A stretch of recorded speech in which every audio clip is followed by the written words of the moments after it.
व्यक्ति सफलता प्राप्त करने के लिए पहले लक्ष्य साधता है, फिर योजना बनाता है, फिर मार्ग चुनता है और सदैव प्रयास करता है कि इस मार्ग में कम से कम बाधाएं, इस मार्ग में कहीं कोई चट्टान ना आ जाए, कोई गड्ढा ना आ जाए, कोई खाई ना आ जाए। और यही सबसे बड़ी भूल वो कर बैठता है।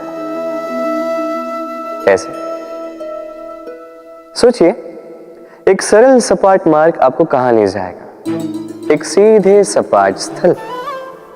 यहां तो कोई भी पहुंच सकता है, इसमें विशेष क्या है? सोचिए, यदि आपके मार्ग में गड्ढे हो, खाई हो, चट्टाने हो, तो इसके परे एक शिखर भी है जो आपकी प्रतीक्षा कर रहा है। सफलता का वो शिखर जहां कोई सरलता से नहीं पहुंच पाता, जो विशेष।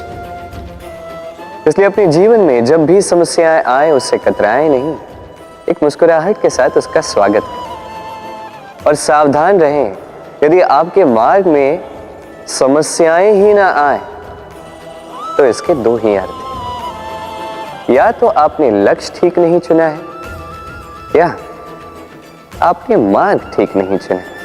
मनुष्य की सदैव ये इच्छा होती है कि वो परिपूर्ण बने, इसलिए सदैव प्रयास करता है, कर्म करता रहता है कि उसके जीवन में कभी कोई त्रुटि ना हो, कोई दोष ना हो, कोई भूल ना हो। किंतु जब मनुष्य ये करने लगता है, अपना समस्त ध्यान उसी पे केंद्रित करता है, तभी उसका विकास धीरे धीरे धीरे रुक जाता है। कैसे? आप कहेंगे कि इसमें क्या अनुचित है, ये तो अच्छा प्रतीत होता है। देखिए, ये त्रुटियां, ये दोष, ये भूल, अब कुछ भी कर ले आपके जीवन में रहेंगे ही रहेंगे। और मेरी बात मानी, यही है जो आगे जाके आपको जीवन में सुधरने के लिए उकसाएंगे। एक निश्चित मापदंड लेकर आगे बढ़ना ठीक प्रतीत हो सकता है, किंतु ये केवल यंत्र को जन्म देता है, न मानवता को, न मनुष्य को। स्मरण रखिएगा, यदि आप आपके जीवन के द्वार हर एक भूल के लिए, हर एक दोष के लिए बंद कर देंगे, तो बस जान लीजिए कि समस्त सत्य ये भी बाहर ही रह जाएगा। ये भूल, ये दोष, ये त्रुटियां ही हैं जो आपको जीवन के विषय में, प्रयास के विषय में, कर्म के सत्य के विषय में जानकारी देंगे। तो इन त्रुटियों का आदर करना सीखें। छल, कपट, इन शब्दों से संसार का कौन सा व्यक्ति अवगत नहीं है। सभी जानते हैं ये शब्द क्या है, इसका अर्थ क्या है। सभी जानते हैं विश्वासघात क्या है, सभी ने अनुभव किया है। किंतु क्या कभी आपने सोचा है कि ऐसा क्यों होता है? इसका कारण क्या है? इसका कारण है आशा। यदि आप गुफा में जाएंगे और आप ये आशा रखेंगे कि यहां पे अंधकार नहीं होना चाहिए, तो आप तो चोट खाएंगे ही। यदि आप सागर में जाएंगे और आप आशा करेंगे कि मैं भीगूंगा नहीं, तो इसमें सागर का तो कोई दोष नहीं, इसमें दोष है आपकी आशाओं का। एक महत्वपूर्ण बात स्मरण रखिए, मनुष्य मनुष्य को नहीं छलता, मनुष्य को छलती हैं उसकी आशाएं जो वो अनुचित पात्रों से रखते हैं। इसलिए जीवन में कभी भी आशाएं लगाने से पूर्व संबल की परिभाषा जान ले कि वो आपको सहारा देने योग्य है भी या नहीं। ना टूटेगी आशा, ना टूटेगा विश्वास। हम जीवन जीने के लिए कुछ न कुछ करते हैं, कुछ कार्य हम करते हैं आर्थिक संपन्नता के लिए, कुछ कार्य हम करते हैं इस हृदय को प्रसन्न करने के लिए। तो हम में से अधिकतर लोग ये सोच सोच के चिंता में रहते हैं कि जो कार्य हमने सोचा था वो वैसा नहीं हुआ, या ये कार्य पूर्ण नहीं हुआ, या काम की अधिकता को देखकर चिंता में आ जाते हैं। अब ये चिंता जो है ये दुख को आमंत्रित करती है, और ये दुख पल पल हमें मार देता है। तो सोचिए, क्या ये सच है क्या काम की अधिकता हमें सच में मार देती है? कदापि नहीं। समझिए एक महत्वपूर्ण बात, आज तक इस संसार में जितने भी महापुरुष आए उनके पास भी उतना ही समय था जितना आज आपके पास है। उतनी ही घड़ियां थी, उतने ही पहर थे। अंतर बस इतना कि उन्होंने चिंता में समय नष्ट नहीं किया, उन्होंने योजना बनाई, उसे कार्यान्वित किया और जीवन में महान से महान कार्य किए, जिसके कारण आज भी हम उन महापुरुषों को स्मरण करते हैं। एक महत्वपूर्ण बात स्मरण रखिएगा, काम की अधिकता हमें नहीं मारती, काम की चिंता हमें मारती है। तो इस चिंता को कहीं त्याग दीजिए और निरंतर प्रयास कीजिए, योजनाबद्ध बन जाइए और जीवन में केवल आगे बढ़िए। आनंद ही आनंद होगा। कई बार हम जीवन में निराश हो जाते हैं, ये सोच के कि निरंतर प्रयास करने के पश्चात भी हमें हमारा लक्ष्य नहीं मिला। हम समझ नहीं पाते हो क्या रहा है। कई बार ऐसा लगता है कि वो लक्ष्य जो हम चाहते हैं, वो स्वप्न जो हमने देखा, जिसके लिए हमने निरंतर प्रयास किए, हम कदाचित उसके योग्य ही नहीं। वो लक्ष्य हमारे लिए ठीक नहीं है। हमारा मनोबल टूट जाता है और यह अत्यंत कठिन परिस्थिति होती। अब ऐसे में किया क्या जाए, आपको समझाता हूं एक उदाहरण द्वारा। कभी किसी वृक्ष को देखिए, वो भी अनेक कठिनाइयों का सामना करता है, जैसे पतझड़।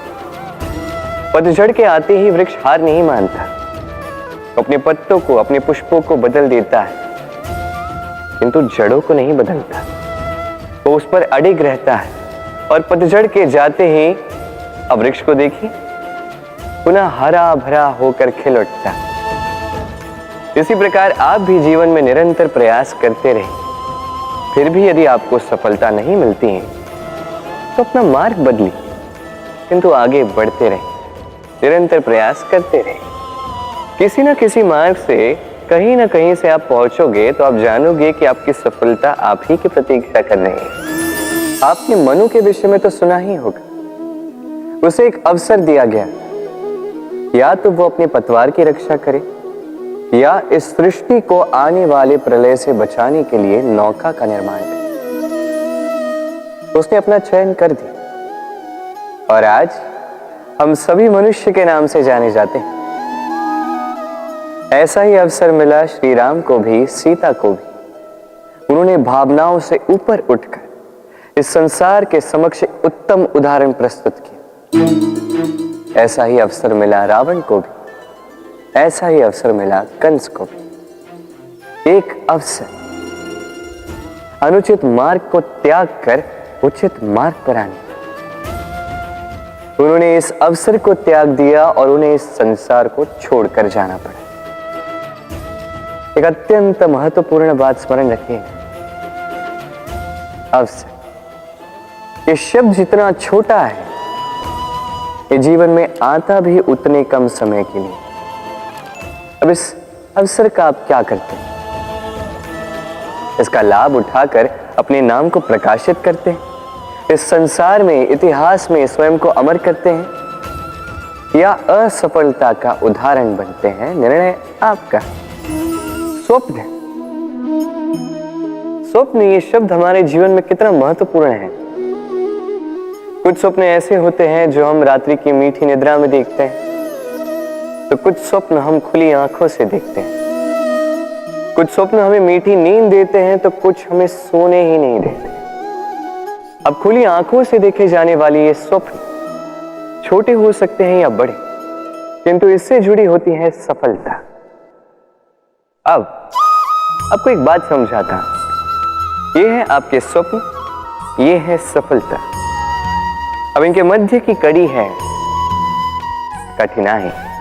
तो जितने बड़े स्वप्न होंगे उतनी बड़ी कठिनाई, जितनी बड़ी कठिनाइयां उतनी ही बड़ी सफलता। स्मरण रखिए, सबसे ऊंची उड़ान भरने के लिए बाज को मेघों से ऊपर उठकर उड़ना पड़ता है।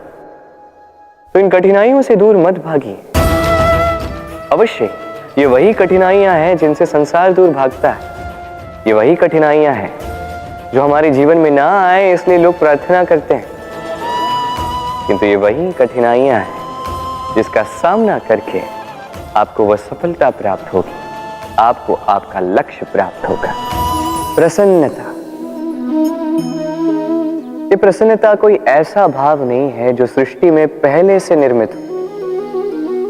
प्रसन्नता एक ऐसा भाव है जो आपको आपके कर्मों से अर्जित करना पड़ता है, और जितना दूसरों को दोगे उतना ही ये अंकुरित होगा। अर्थात जितनी प्रसन्नता दूसरों को दी जाएगी उतनी ही प्रसन्नता स्वयं चलकर आपके पास आएगी। अब आप कहोगे ये तो अत्यंत कठिन कार्य है, ये कैसे संभव है? सबको प्रसन्न रख पाना तो स्वयं महादेव के वश में नहीं, हम तो साधारण से मनुष्य हैं, ये कैसे हो पाएगा? चलो आपकी ये बात मैं मान लेता, सबको प्रसन्न रख पाना संभव नहीं, ये 100% उचित कथन, किंतु हम प्रयास तो कर सकते हैं कि प्रसन्नता ना से हम किसी को दुख ना पहुंचाएं। ये तो हम कर सकते हैं। जितना ये दुख कटेगा उतना ही सुख बढ़ेगा, और जितना ये सुख बढ़ेगा उतनी ही आएगी ये प्रसन्नता। तो आइए और इसी प्रसन्नता के साथ कहिए राधे राधे।